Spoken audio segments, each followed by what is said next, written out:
Mas agora, Gavião Bueno, que está por aqui. Exatamente, não temos tempo pra mais nada. Ele está aqui, ele que é arqueólogo, teólogo, professor, mestre, doutor, um fenômeno no YouTube. Vem pra cá, nosso querido professor Rodrigo Silva. Nossa, com essa introdução aí dá pra fazer já o gol no primeiro minuto do jogo. Isso aí. Cara, que felicidade receber você. Poxa, o prazer é meu. Doutor, professor Rodrigo Silva, o cara é Voz-doutor. arqueólogo. Não, ele tem, como o Jô Soares disse uma vez, ele tem voz aí. de Deus. É, tem uma voz, né? Voz de Deus. É, ele tem voz Pois de é, meus amigos. Mas é que eu tô aqui, Rodrigo, pra enfrentar vocês, e já vi que vem pergunta que não é da minha área. Vamos perguntar de dinossauro. Dinossauro. O pessoal sempre é fascinado por dinossauro. Eu não sei o que é essa dinossauro mania que o pessoal tem, viu? Mas vamos lá. Eu vou explicar depois por que dinossauro não é bem a minha área. Ó, o Rodrigo Silva, eu tenho certeza que você já aí no TikTok passou por um vídeo dele. No Kawaii também, Kwai, e no YouTube você deve já ter assistido algum vídeo dele dando entrevista em podcasts. Ele Mas ia na o- Cats, cara, ele ia na Cats. Lá o- tinha dinossauro também, cada O tromba. Rodrigo é um cara que tá fazendo o maior sucesso aí nas entrevistas porque ele consegue fazer um link. Não, agora perdemos ele. Fazer um link com os fatos históricos provando que a Bíblia, sim, tem todas as passagens são reais e tudo mais. Rodrigo Silva, a pergunta que eu faço: os dias finais estão chegando? Rodrigo. Olha, primeiro tem que rir junto aqui com o povo, né? É a quinta Olha, série aqui. Veja bem, uma das coisas bem claras que o estudo teológico que fala dos tempos finais é chamado de escatologia na faculdade de teologia. Eschaton, em grego, significa as últimas coisas. Então, escatologia é o estudo das coisas finais. A primeira coisa que devemos ter em mente ao responder uma pergunta como esta foram duas advertências que Cristo deu. A primeira delas, ele falou que o dia e a hora daquele evento, o juízo final, ninguém sabe. Ele fala ninguém sabe. É especulação tentar marcar qualquer data. E em segundo lugar, ele teve a lucidez de apresentar para os seus discípulos um panorama das coisas que haveriam de acontecer no mundo até o dia do fim do juízo final. E entre essas coisas, Jesus fala que haveria guerras, rumores de guerras, terremotos, fomes, mas ele fala, não se assustem, porque essas coisas ainda não são o fim. Se levantarão nações contra nações, reinos contra reinos, haverá fomes e terremotos em todos os lugares, mas tudo isso é apenas o princípio das dores. Com isto em mente, a gente consegue, de uma maneira lúcida, escapar de teorias da conspiração ou especulações sem fundamento. Mas, ao mesmo tempo, não caímos numa situação muito cômoda de achar que Deus não vai intervir na história do mundo, que vai tolerar a maldade ad infinitum. Não. Alguma coisa está por vir. Então, embora eu não possa dizer para vocês se o juízo final será daqui a 1 ano, 2 anos, 3 anos, eu não tenho essa bola de cristal, há alguns indícios que são preocupantes e que nós podemos olhar, tanto dentro da Bíblia como fora dela. Eu não preciso de Bíblia para falar disso. Nós temos aquele Domesday Clock, que é um relógio lá dos Estados Unidos, feito por professores de física, química, biologia, acadêmicos, cientistas, que não tem nada a ver com religião, e eles fizeram para mostrar para os leigos o perigo que o mundo está de uma hecatombe final. Eles pegaram um relógio grande e colocaram os ponteiros do relógio chegando à meia-noite, e meia-noite era o símbolo do fim do mundo. E nós estamos a exatos 100 segundos, 1 minuto e pouco, da meia-noite desse relógio do fim do mundo, como é dito. Então você vê que mesmo fora da Bíblia, há muita gente preocupada com o que está acontecendo no planeta. Muitos chamam esses aí de exagerados, mas não é bem assim não. Nós temos realmente crises na sociedade, na natureza, que indicam que estamos vivendo tempos, no mínimo, curiosos. Então, quer dizer que a ciência nunca andou tão junta com as profecias que estão na Bíblia, né? Exatamente. A Bíblia também fala disso, né? Eu passei para a ciência primeiro, porque a gente já começa apresentando Bíblia, parece uma coisa meio assim, terraplanismo, ufologia, essas áreas meio proscritas aí, que junta com algum misticismo religioso que existe, até usando a Bíblia, é claro. Então, assim, não que eu tenha qualquer vergonha da Bíblia, o meu exemplar está aqui, olha, do meu ladinho aqui. Mas eu sempre, para evitar o preconceito, eu às vezes nem sempre começo pela porta da Bíblia, porque às vezes as pessoas não vão ouvir só de aparecer o nome Bíblia. Então eu sou obrigado, às vezes, a mostrar que aquilo que a Bíblia fala é dito também por outras fontes não bíblicas. E a partir disso eu posso dizer, eu não tenho uma bola de cristal para marcar no calendário qual é o dia, mas estamos vivendo tempos realmente muito estranhos, que parece que o mundo está chegando a algum estágio difícil. Mas professor Diogo Almeida aqui, você não acha que essa questão do apocalipse, dos fins dos tempos, de repente está mais ligado justamente ao comportamento do próprio ser humano, e que se ele não tomar cuidado, ele vai por atitudes próprias, aquecimento global, guerra, de repente querer ter ali o monopólio do poder, o ser humano mesmo destruir a sua própria existência, ou realmente vai acontecer uma intervenção divina, como diz a Bíblia, Jesus vir descer e vai ser um ato ali glorioso, tal, ou pode ser uma narrativa também que a Bíblia está nos alertando que de repente o ser humano, por causa do seu ego, de tantas outras coisas, vai acabar se destruindo, assim. Ô Diogo, foi muito boa a sua pergunta, e eu achei interessante, propícia, você concatenou bem as ideias aí. Vamos colocar as 3 hipóteses que você analisou. É apenas um alerta da Bíblia do que pode acontecer se o ser humano não tomar jeito, pode ser o próprio ser humano se autodestruindo por causa das suas mazelas, ou pode ser Deus intervindo. Na verdade, as 3 opções que você colocou, elas não são excludentes. Do ponto de vista da Bíblia, as 3 estão interligadas. O ser humano está, aos poucos, destruindo a Terra, mas ao mesmo tempo que ele está destruindo a Terra, o juízo final tem uma assinatura que ninguém, a não ser Deus, pode dar. Ou seja, pelo fato do ser humano estar cavando a sua própria destruição, Deus virá para julgar os atos da humanidade. Ao mesmo tempo que isso acontece, a ação do homem que provoca a destruição e Deus que intervém para julgar a humanidade, nós temos a Bíblia alertando para que essas coisas estivessem perto de acontecer. Se você me permite, tem até um versículo da Bíblia, de Apocalipse, que diz exatamente um resumo das 3 opções que você apresentou. Se você for a Apocalipse, capítulo 11, versículo 18, diz assim, veja, um texto que foi escrito há 2000 anos. Na verdade, as nações se enfureceram. Chegou, porém, a ira divina, e o tempo determinado para serem julgados os mortos e para dar o prêmio aos servos de Deus, aos profetas, aos santos, aos que temem o nome de Deus, tanto grandes como pequenos. E também o tempo para Deus destruir os que estão destruindo a terra. Então, eu acho que esse versículo escrito há 2000 anos resume muito bem as 3 opções que você colocou, colocando-as até dentro de um mesmo pacote e não como excludentes. Boa, professor, é o Serginho que tá falando, tudo bom? Prazer estar trocando uma ideia contigo. Professor, me tira uma dúvida que é algo que... com relação a Deus. A gente tem várias provas, como é que eu posso falar? Várias provas não físicas, né? De que Deus existe. Existe algum histórico, algo que comprove fisicamente que Deus realmente existe? Algum milagre mais... Não digo nem milagre desses de doença, de pessoas... até médicos dizem, né, que tem pessoas que voltam que nada explica, só realmente algo divino. Tem alguma prova física realmente de que Deus existe ou existiu? Serginho, eu entendi a sua pergunta, ela faz sentido. Prova física de Deus não há. Tanto é que eu tenho um livro que eu escrevi, O Ceticismo da Fé, e um dos capítulos desse livro eu intitulei de A Improbabilidade de Deus. Eu vou explicar a você por quê. Quando a gente fala de prova física, você está trabalhando dentro de um escopo da ciência que é delimitado.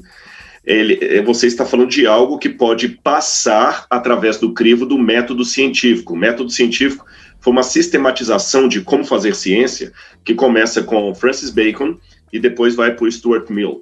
Esses dois, eles pegam e sistematizam o que é um método científico. Então, por exemplo, para descobrir qual a vacina mais apropriada para o Covid, usaram um método científico. Por isso que muitos ficaram preocupados da vacina não estar muito rápida no mercado, que depende de um tempo para verificar os resultados e tudo mais. O método científico envolve observação, experimentação, medida, mudança de temperatura, observação acima de tudo, repetição de padrão obtendo o mesmo resultado. Então, a pergunta que se faz é: tudo o que existe é necessariamente verificável pelo método científico? Não. Então, o método científico, como o próprio nome diz, ele só pode verificar aquilo que está dentro do escopo da ciência. E o que você chamou de prova física está dentro desse preâmbulo aí. Prova física seria alguma coisa que dá para ser mensurada, observada, diagnosticada, observada através do método científico, ou falando de maneira leiga, através da lente do microscópio, ou da lente do telescópio. Só que há muitas realidades que fogem a esta verificação. Por exemplo, a própria lei da não contradição. A lei da contradição diz que algo não pode ser e não ser ao mesmo tempo. É a lei da contradição. Isso é óbvio, ninguém duvida, mas não tem como provar. Também eu não posso dizer para você as velhas questões que foram colocadas por Pascal, pelos matemáticos Pascal e outros mais aí, que a matemática infere, mas ela não tem nem como provar aquilo, tá certo? Então, o que eu posso dizer? Há realidades que estão acima da observação da ciência, mas elas não existem? Existem, só que elas são comprováveis. Elas por si só se provam. Dizer que uma coisa não pode ser e não ser ao mesmo tempo já é autoevidenciável, mas eu não tenho como provar fisicamente isso. Então vamos aos pontos aqui. Quando você tem uma realidade que pode passar pelo crivo da ciência, da prova física, você chama isso de teorema. Certo. Quando você tem uma realidade que está acima da verificação científica, que não é física, você chama de axioma. Então, quando eu digo uma coisa não pode ser e não ser ao mesmo tempo, é um axioma. Euclides, quando falou das paralelas, as famosas paralelas eternas de Euclides, eu estou falando de um axioma, porque elas fazem sentido, são lógicas, mas não podem ser provadas. Para eu provar realidades de uma reta paralela infinita, eu tenho que ter uma dimensão infinita para observá-la, olha a linguagem que estou usando, observá-la, medi-la, analisá-la de infinito a infinito. Quem consegue analisar uma coisa de infinito a infinito? Ninguém. Então são coisas que fazem sentido, mas estão fora da verificação, são axiomas. Agora, o teorema de Pitágoras não, é científico físico, dá para você fazer o teorema e analisá-lo. Se Deus pudesse ser comprovado pela ciência humana de maneira física, Deus seria um teorema e não um axioma. Se Deus fosse um teorema, ele caberia dentro do escopo mental humano. Se ele coubesse dentro do escopo mental humano, ele seria pequeno demais para ser Deus. Deste modo, em termos filosóficos, eu posso dizer que Deus é um axioma, Deus é autoevidente. Ele não é teorema para ser provado. Por isso que, ao mesmo tempo que há alguns indícios da existência de Deus, é impossível provar cientificamente ou fisicamente a existência de Deus. Mas, professor, você não acha que Deus permanece como sendo um axioma, digamos assim, justamente por escolha, porque senão não teria nem sentido eles ter deixado o dom da fé. Que a partir do momento que a fé deixasse de ser um dom de Deus, a gente teria aquela certeza de que Deus existe e não precisaríamos ter a fé. Né? Então, Deus deu o dom da fé justamente para acreditar naquilo que não pode ser, digamos, provado, né? Exatamente. Agora, só pensando que a gente tem agora ouvintes também aqui da Jovem Pan Curitiba que não são crentes, que são ateus, pensando naquele ouvinte que talvez seja ateu, eu falo assim, pois é, mas esse é o problema dos religiosos, de vocês. Tudo aquilo que é ridículo, estúpido ou que não tem explicação, vocês jogam a fé.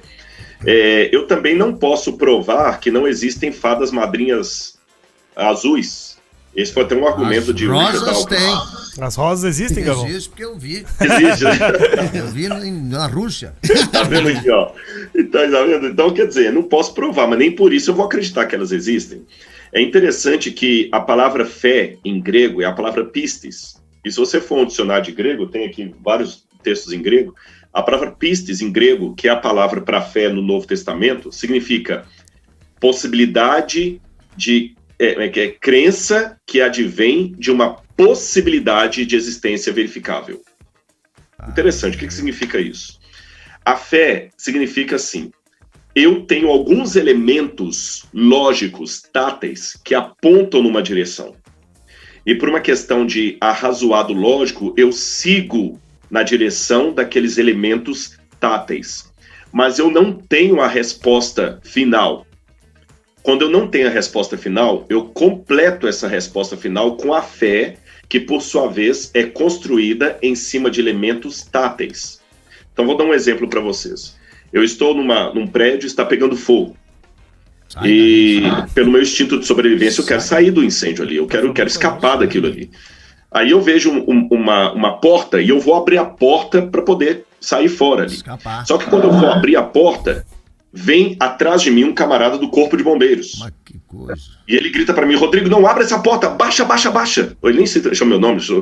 Rapaz, abaixa, não abra a porta. Eu não sei porque que ele tá gritando para eu abaixar. O meu instinto é querer sair dali, é abrir a porta. Mas, pela fé, eu obedeço ao bombeiro, mesmo sem ter as respostas que eu preciso. E por que eu obedeço ao bombeiro? Porque eu tenho um conhecimento prévio de evidências que me apontam que o bombeiro é treinado para lidar em situação de fogo, que o bombeiro sabe o que está fazendo, que o bombeiro está ali para me salvar, e que se eu tiver alguma chance de sair dali, eu tenho que obedecer aquele bombeiro. Então, eu, pela fé, eu não tenho essas explicações. Eu não sei porque que ele falou para não abrir a porta. Eu posso imaginar mil coisas. Talvez um golpe de ar vai fazer com que o fogo venha. Não sei. Mas mesmo não tendo as respostas, eu obedeço pela fé, porque não é uma fé cega, não é crendice. Porque eu tenho elementos anteriores àquela situação que me apontam para a realidade de que seguir a palavra do bombeiro é o melhor negócio. Então, com a Bíblia, com as orientações de Deus, a fé que a Bíblia pede que nós tenhamos é a mesma coisa. Tanto é que a fé que a Bíblia convida-nos a ter é uma fé que admite questionamentos e nos incentiva a fazer perguntas. Não é uma fé de acreditar por acreditar. Então, a Bíblia tem vários elementos. Aí sim são as evidências que, não sei se foi o Fernando quem mencionou aí, aquelas evidências que nós temos da existência de um Deus, aquelas evidências bíblicas e arqueológicas que eu tenho, que Jesus existiu na história, que a história da Bíblia procede. Então, eu não tenho o quadro completo, eu tenho muitas lacunas, mas as evidências que eu tenho são o suficiente para preencher pela fé essas lacunas, assim como as evidências do papel de um bombeiro são o suficiente para preencher a lacuna de informações que eu tenho na hora do incêndio, quando ele me dá uma ordem para fazer algo diferente do que eu tinha a intenção de fazer a princípio. Tá certo. Professor Rodrigo Silva, Gavião Bueno. Gosta dele, Gavião? Demais. Eu sempre peço orientação a ele. Sério? Às vezes vou lançar um vinho novo, eu mando pra ele, toma um vinho da Bueno, dá por Bueno, por bem. Haja coração, é muito emocionante. Qual que era o vinho da ceia? O vinho da ceia era um prestígio, Latitude 33. Você só fala isso, cara. Eu tô louco pra tomar ele. Eu não lembro os outros. Tem o Desirê também, que é da homenagem à minha esposa. Eu já fui lá. E além do pão ali na Santa Ceia, faltou um queijinho pra harmonizar. Um queijinho, Ramon Pata Negra. 18 mil reais. Pergunta, Gavião. A pergunta é a seguinte, professor, o senhor acha que esse vírus chinês que foi fabricado no laboratório para ferrar com o mundo, nós sabemos disso, é uma providência divina? E outra coisa, além dessa providência divina que os chineses criaram, o anticristo, existe mesmo esse negócio do anticristo, que ele vai comandar aí, coisa e tal, vem não sei da onde, o anticristo, o pessoal fala. E a terceira... 666. É o Bolsonaro. E na mesma... Para, E na mesma pergunta eu faço outra que pergunto ao professor se o professor já teve algo assim, algo que chamou a atenção, em meio a tantos estudos teológicos, de repente se diz, não, só pode ser a presença de Deus mesmo para me dar uma resposta como essa. Uhum. Bom, então vamos lá, vamos começar de trás para frente. A questão do 666. Uma vez eu vi um cara com a camiseta escrito 333. Aí perguntar, o que é isso? Ele falou, meio besta. Então, eu achei que era táxi. Táxi também. Meio besta, né? Olha, vamos começar do vírus chinês. Seria completamente leviano de minha parte dizer qualquer coisa sobre o vírus chinês. Por que razão? Em primeiro lugar, eu não sou epidemiologista, é até difícil falar, um especialista em epidemiologia, né, em epidemias. Não é minha praia. E uma coisa que eu aprendi no mundo acadêmico é a procurar ficar o mais próximo possível da sua área de especialização. E é lógico, você dialoga com pessoas de outra área, eu dialogo com físico, uso exemplos da física no meu discurso, eu dialogo com sociólogo, uso exemplos da sociologia. Com terraplanista, você dialoga também ou não? O problema é que diálogos geralmente você tem que abrir. Eu nunca tive a oportunidade de dialogar com um terraplanista. Só uma vez que um me encontrou assim, mas ele veio de maneira tão soberba, eu estava saindo de uma igreja, e ele já falou com a Bíblia num braço assim, tudo, e um ar meio fanático. Eu quero fazer umas perguntas aqui. Eu falei, meu amigo, você está com a Bíblia e a Bíblia é o livro de Deus, é um livro sagrado. Você não quer que eu responda sobre Bíblia em pé, no final de uma palestra, despedindo das pessoas, morrendo de fome, que eu tô há um tempão aqui sem almoçar nem nada, desculpe-me, esse não é o fórum para esse tipo de debate. Tive que cortar o camarada porque ele estava, sabe, completamente assim. E muitos deles não têm dúvida, eles têm uma certeza, né? Fora disso, eu nunca tive a oportunidade de conversar com um terraplanista. Se um terraplanista vier usar argumentos da física, da astronomia comigo, pode até ser que ele me vença no debate, porque eu não sou físico, eu não sou astrônomo. Se um terraplanista falar o seguinte, olha, é impossível que a Terra seja redonda porque o prisma tal, eu não vou ter como responder-lhe que eu não sou físico. Mas, lembrando aquela questão que eu falei dos indícios, eu não conheço nenhum cientista de peso, de renome, que publique artigos científicos defendendo a Terra plana. Você tem pessoas com formação meio aventureiros. Então, assim, é igual ufologia, né? Também, assim, o camarada pode até ter estudado, mas ele fala da ufologia aí, dos contatos e tudo mais, mas eu vou por artigos acadêmicos, científicos. Quando, por exemplo, eu acredito que Deus fez o mundo, eu posso dar uma leva de cientistas aqui que acreditam que Deus criou o mundo. Não é uma coisa que eu estou falando sozinho aqui da minha cabeça, né? E mesmo assim, embora eu não possa cientificamente provar Deus criando o mundo, mas eu poderia provar cientificamente que a Terra é redonda ou quadrada, né? Aliás, ainda bem que ela é redonda, senão o nosso Galvão Bueno aí nem poderia estar agora fazendo o programa dele, né? Se a Terra não fosse redonda como a bola, ela decolaria, ela capotaria. Mas vamos lá ao ponto aqui. Voltando então à questão. Eu não vou falar aqui que o vírus foi criado na China, não foi criado na China. Veja bem, quando eu digo que ele não foi criado na China, quando eu digo que não vou falar se ele foi criado na China, também não estou negando isso. Eu estou apenas admitindo que eu não sei. Mas hoje é curioso que quando você vai ouvir os especialistas mesmo, eu já conversei com vários médicos, especialistas em epidemias, e você pergunta assim, o que você acha? 90% deles falaram comigo no tete-a-tete, Rodrigo, nós não sabemos. O próprio presidente da Organização Médica do Brasil, aí, da Federação de Medicina, ele falou, nós médicos não sabemos. Mas, ao passo que o especialista não sabe, tem muito especialista de internet agora que ele sabe quando o vírus foi criado, ele sabe se a vacina é boa, se não é, o que vai acontecer, se vai virar jacaré, se não vai virar jacaré, quer dizer, todo mundo já sabe, né? Eu prefiro ser honesto e falar com vocês que eu não sei. Será que Deus estaria permitindo esse vírus para dar uma lição à humanidade? Como possibilidade, sim. Como certeza absoluta, só a posteriori. Enquanto a história está em curso, é muito perigoso você dar emblemas a respeito dela, porque você pode errar para um lado ou para o outro. Se eu estivesse vivendo na Alemanha nazista e quisesse dar um emblema sobre o partido nazista com base no que eu ouvia da imprensa, da propaganda de Goebbels, Joseph Goebbels e outros mais, eu ia falar que Hitler era o salvador do mundo. Então foi preciso passar a Segunda Guerra Mundial para descobrirmos o que era o nazismo. Então, às vezes, tanto na vida particular como na meta-narrativa, você já colocar uma chancela em acontecimentos que você ainda está vivendo, eu acho prematuro. Eu prefiro fazer uma análise deles depois que eles passaram. Agora sim, ainda no curso da história, eu posso fazer uma interpretação no sentido do jeito que estamos indo, para onde que nós vamos. É nesse ponto que a Bíblia alerta para o que vai acontecer no fim do mundo. E a Bíblia fala de maneira muito peremptória, sim, da figura do anticristo. A figura do anticristo, resumindo para vocês, foi primeiro falado por João nos tempos do Novo Testamento, quando Roma dominava a terra. E os primeiros cristãos deixaram bem claro que o anticristo era algo que tinha a ver com o Império Romano. Aí você pode falar, mas como que tem a ver o anticristo com o fim do mundo, sendo que Roma caiu? E a Itália também. É uma linguagem bem simples. Na visão apocalíptica, o anticristo será o advento, o retorno do Império Romano, numa roupagem cristianizada, que provocará um meio de unificar o mundo através da tecnologia, dos posicionamentos religiosos e da economia, acima de tudo. Isso que disse o Apocalipse há 2000 anos.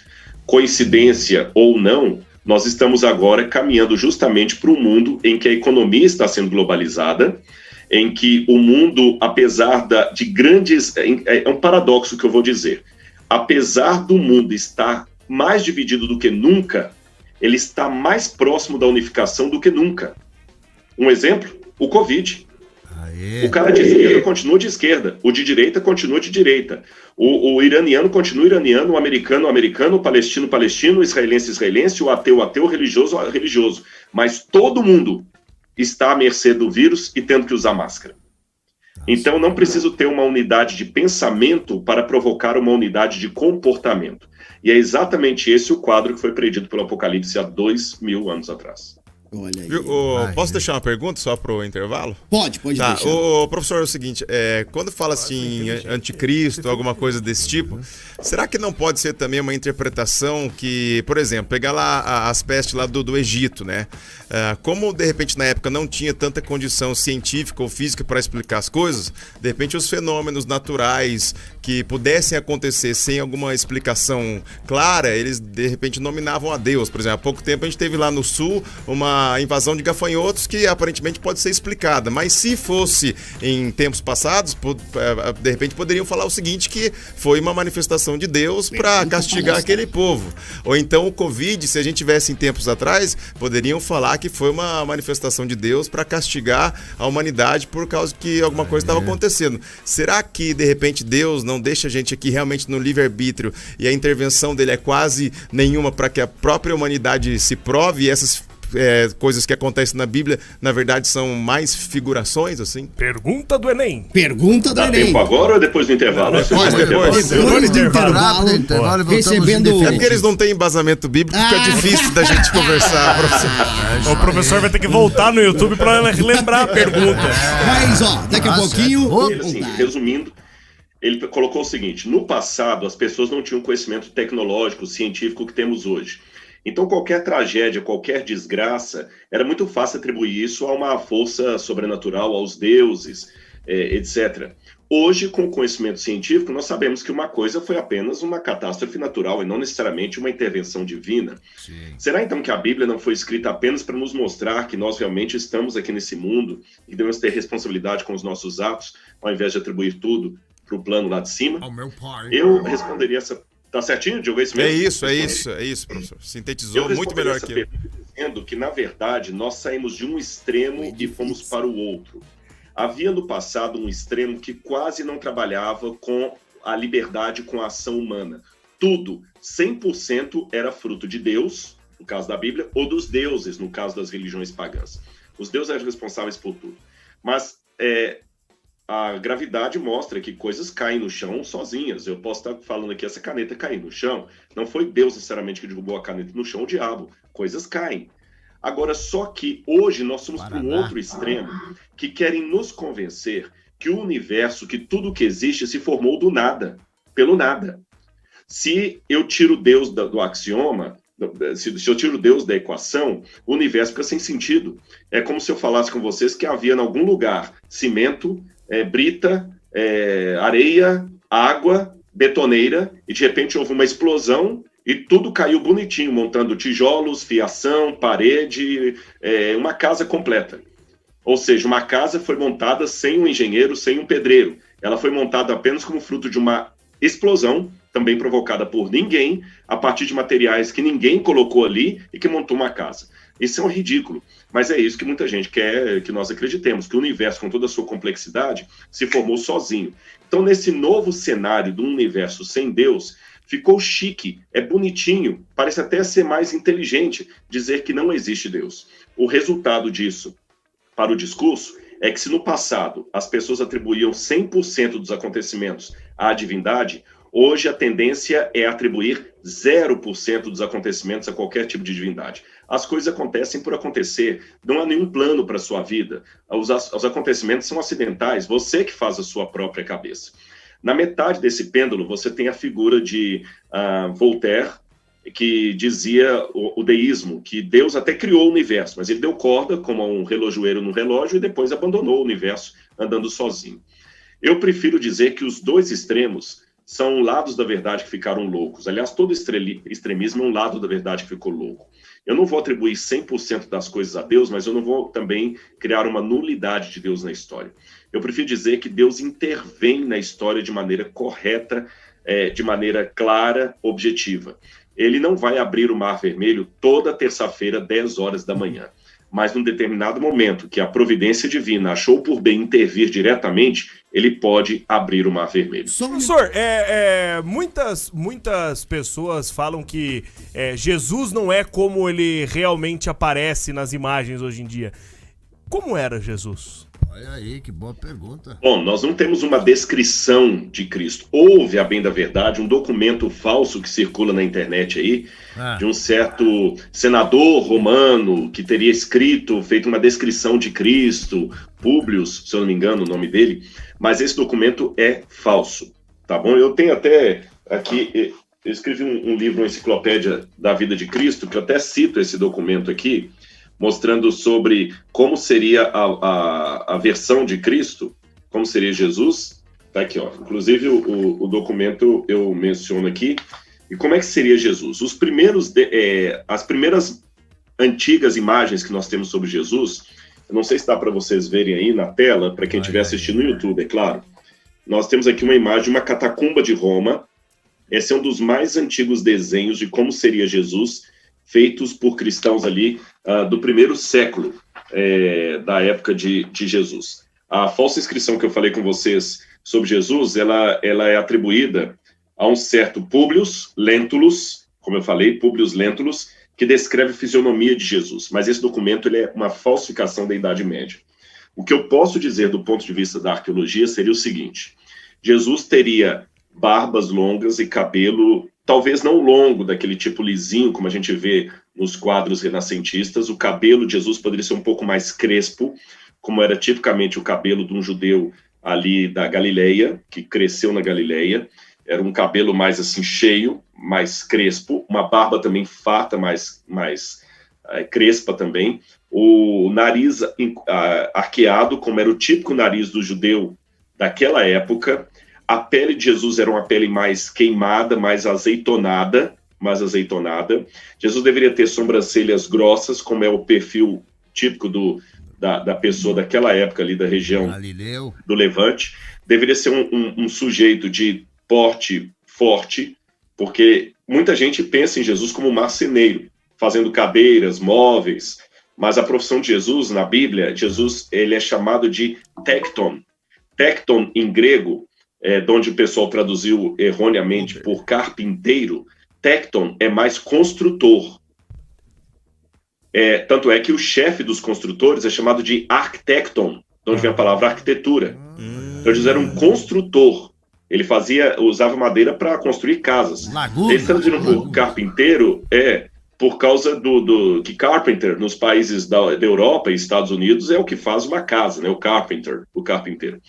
Mas ele mexeria mais com pedras, porque na Galileia a pedra era mais um material básico do que a madeira. Então Jesus pegava pesado desde pequeno. Com certeza, isso dava em Jesus uma musculatura de alguém, de um trabalhador braçal, que carregava peso, que andava a pé, que dormia em qualquer coisa. Então Jesus não deveria ser em nada parecido com aquela visão flácida daquele sujeito com os bracinhos assim, mais sequinho, né? Era bombadinho, bem feminino, branquinho, loirinho. O perfil biológico de Jesus, o biotipo de Jesus seria mais ou menos esse que eu descrevi para vocês. Jesus era o legal. Renato Cariani.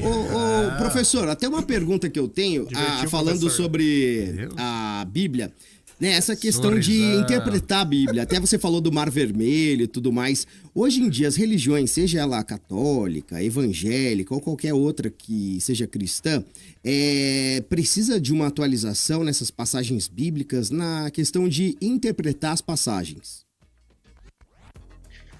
Assim, essa é a pergunta, né? Essa palavra atualização, ela tem que ser explicada, porque senão eu posso cair numa situação muito delicada. Eu digo assim, às vezes baixar a versão nova, né? Não. É igual celular. Saiu uma versão nova da Bíblia. É que a gente tem... Santa Ceia com hambúrguer, alguma coisa assim, né? Não, é que eu digo assim, tem pessoas que levam muito ao pé da letra. Vou ajudar o jabá de vocês. Uma Santa Ceia com caldo bom. Eu não sei, por exemplo, assim, a pessoa leva muito ao pé da letra alguma coisa que tá ali na Bíblia e não é tão isso, né? Por exemplo, não sei, o que a gente vê ali antes de Jesus, lá no Velho Testamento, muita coisa que aconteceu, as pessoas levam muito ao pé da letra. Fundamentalista. Exatamente. Boa. Vamos colocar em primeiro lugar o seguinte. Vou pegar o milagre maior da Bíblia, que talvez do ponto de vista biológico, científico, medicinal, é o que precisaria urgentemente ter uma atualização. O milagre da ressurreição de Jesus. Teologicamente falando, esse milagre para mim é o maior de todos. Por quê? Segundo o apóstolo Paulo, se Cristo não ressuscitou, a nossa fé é vã. Se Cristo não ressuscitou, eu estou fazendo papel de palhaço e, com todo respeito, todos os milhões, bilhões, né, bilhão e tanto de cristãos que há no mundo também estão fazendo papel de palhaço, porque se Cristo não ressuscitou, Paulo falou, a nossa fé é vã e somos os mais desgraçados de todos os homens. Isso foi Paulo dizendo. Mas vamos analisar, do ponto de vista científico, laboratorial, medicinal, acreditar que um sujeito morreu de verdade, morreu, não foi parada cardíaca por alguns minutos, não, ele morreu mesmo, morte encefálica. E 3 dias depois, ele ressuscita, come pão, peixe, e depois é assunto ao céu. Isso é ridículo. E a partir do iluminismo, ali do século XVI em diante, quando novas correntes, o racionalismo, o iluminismo, falei bobagem aqui, o iluminismo começaram a colocar um acento muito grande na razão humana, essas coisas ficaram proscritas. Aí alguns teólogos, principalmente da Alemanha, da escola de Tübingen, para não perder de vista o que significa a Bíblia, eles começaram agora a fazer uma versão mais atualizada da Bíblia. Então, por exemplo, você tinha Hermann Samuel Reimarus, você tinha Rizkel, você tinha Rudolf Bultmann, esses autores, a maioria deles alemães, diziam que a gente tem que separar na Bíblia o que é mito e o que é histórico. Então, como é que eles explicavam a ressurreição de Jesus? Não, Jesus não ressuscitou. Jesus morreu como qualquer outro judeu de sua época. Ele era um líder rebelde que tentou alguma coisa contra Roma e acabou morto, como vários foram mortos. Tiradentes foi morto, Che Guevara foi morto. Jesus foi mais um desses revolucionários aí que tentou alguma coisa contra Roma, Malcolm X, e foi morto. Só que quando ele foi morto, os judeus pensaram, essa é a explicação de Bultmann, os judeus pensaram que a pregação de Jesus, o querigma, como dizem em grego, ia morrer com ele. Mas, para surpresa de todos, foi a morte de Jesus que deu mais ênfase à pregação dele e o povo começou a pregar. Então, é como se Jesus houvesse ressuscitado. Foi uma ressurreição apenas simbólica, não um fato que realmente aconteceu.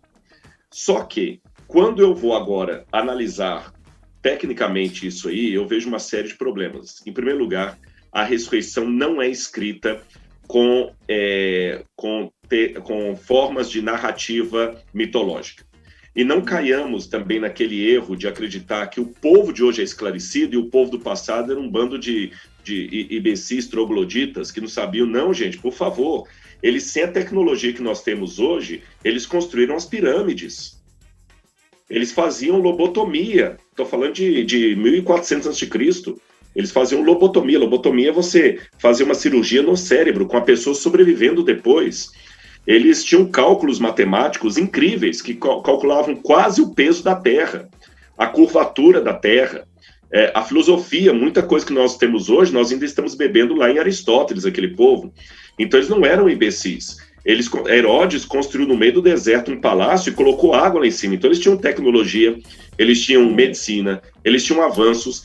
Aliás, a humanidade viveu milhares de anos sem o telefone. Viveram milhares de anos sem internet. Nós que hoje temos essa tecnologia, não podemos nos achar superiores a eles por causa disso. Pelo contrário, o que nós temos hoje é a nossa muleta. Porque hoje, com tanta tecnologia de comunicação, nós não conseguimos ser tão claros no nosso pensamento como eles eram na época deles. Hoje, com tanto Google para me ajudar a achar as pesquisas, dificilmente você encontra um aluno que saiba citar de cor a página de um livro. Naquela época, pessoas comuns citavam páginas e páginas inteiras de um livro religioso, de memória. Então você vê que a gente tem que questionar um pouquinho isso aí. Eles eram cultos. E eles sabiam bem diferenciar quando estavam escrevendo uma mitologia, como, por exemplo, a mitologia de Hércules, e quando estavam escrevendo uma história que eles testemunharam, como, por exemplo, os evangelhos. Eu não vou ter tempo para destrinchar isso para vocês, mas do ponto de vista literário, a forma como os evangelhos são escritos e a forma como as mitologias da Grécia são escritas, ou as fábulas de Esopo são escritas, é literariamente muito diferente. Os evangelhos são escritos do ponto de vista de um documento de depoimento, de testemunhas. Segundo, eles são espontâneos. Eles não têm interesse nenhum de provar uma tese, eles apenas avisam que eles escreveram. Inclusive, tem um livro que eu vou lembrar agora o nome do autor, ele escreveu The Hume's Failure, onde ele apontou a falha de David Hume a partir da matemática e da probabilidade combinada. Isso é coisa de matemática, é o grau que você usa na matemática, na probabilidade, para saber qual a possibilidade de algo ter acontecido na história. E quando eles pegam isso aí e colocam em Cristo, eu vou surpreendê-los ao dizer que há 98% de chance da ressurreição de Cristo ter sido um acontecimento histórico. Tá certo? Só que eu teria que ter uma hora aqui para explicar quais são esses métodos que se usam aí, porque só falar do solto assim parece uma coisa muito absurda, mas dê-me o beneplácito da dúvida como se fosse um físico falando que 97% do universo é constituído de matéria escura. E se alguém perguntar, mas como é que é? Explica pra gente em detalhes, ele precisaria de mais tempo e muita coisa técnica. A gente tem que marcar um outro programa com você, professor. Exatamente. Então, a ressurreição, do ponto de vista da lei das probabilidades combinadas, da história, da narrativa, ela aconteceu. Ela passa pelo crivo de um fato histórico autêntico. Lembrando que fato histórico eu não analiso com técnicas de CSI. Eu não estou falando do cara que matou o outro a paulada ali na esquina e eu vou lá agora pegar o DNA, o sangue da vítima. Eu estou falando de um acontecimento de 2.000 anos atrás. E posso afirmar, a ressurreição aconteceu. E há muita gente boa que acredita nisso. Vou dar um exemplo para vocês. Francis Collins. Quem foi esse camarada? Ele nada mais, nada menos foi o cara que mapeou o genoma humano. O que Francis Collins fez foi a maior descoberta de toda a ciência. O cara é cientista. Ele mapeou o genoma humano. E ele fala, eu creio na ressurreição de Cristo. E quando fizeram para ele uma pergunta muito parecida com a que vocês me fizeram aqui, da atualização, perguntaram para ele um pouquinho diferente. Você, como homem de ciência, acredita que um milagre pode acontecer? Eu vou pedir licença para dar a minha resposta muito próxima da resposta de Francis Collins, até quase parafraseando as palavras dele. Eu creio em milagres, apenas sou um pouco mais criterioso com relação ao que seria de fato um milagre. Então, para que um grande milagre no passado aconteça, eu preciso apenas de uma coisa, que o Deus que a Bíblia apresenta exista. Se ele existir, milagres são possíveis de acontecer. E se o milagre da ressurreição aconteceu, por que os outros não poderiam acontecer? Recentemente houve uma situação aqui que se ela for contada num ambiente fora desse que foi controlado, muitos céticos também não acreditariam. Um grupo de crentes estava orando numa montanha. Vocês devem ter ouvido falar disso aí, porque rolou nas redes sociais isso aí. Sim. O sujeito estava... Quando 2 assaltantes foram ali assaltar os 2 ali, e um crente simplesmente falou o seguinte, em nome de Jesus, não faça isso com a gente. E o camarada desdenhou, queria matá-los e tudo mais, ele orou e o cara morreu na hora. Puxa, é muita coincidência, né? E o outro ficou possesso por um espírito demoníaco. E quando eles expulsaram o demônio, o camarada saiu correndo desesperado, depois o cara se entregou na polícia. Quer dizer, é muita coincidência. Vem 2 assaltantes, você ora. Agora, a pergunta que vem análoga é, por que Deus atende nesse momento e não atende noutros? Justamente por causa de uma questão muito bem colocada que um de vocês me fizeram aí. Se Deus interviesse em cada segundo da história humana, nós nunca assumiríamos a nossa responsabilidade pela história da humanidade. Se Deus não interviesse nunca, nós teríamos a ideia que estamos abandonados no universo, como disse Voltaire.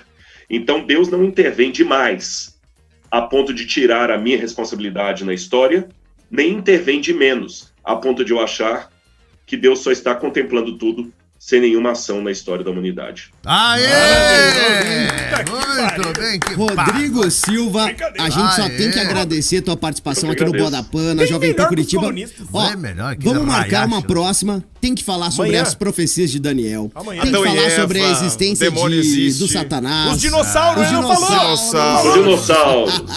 Ó, vamos deixar então Porque os pré-combinado. Flintstones celebravam o Natal.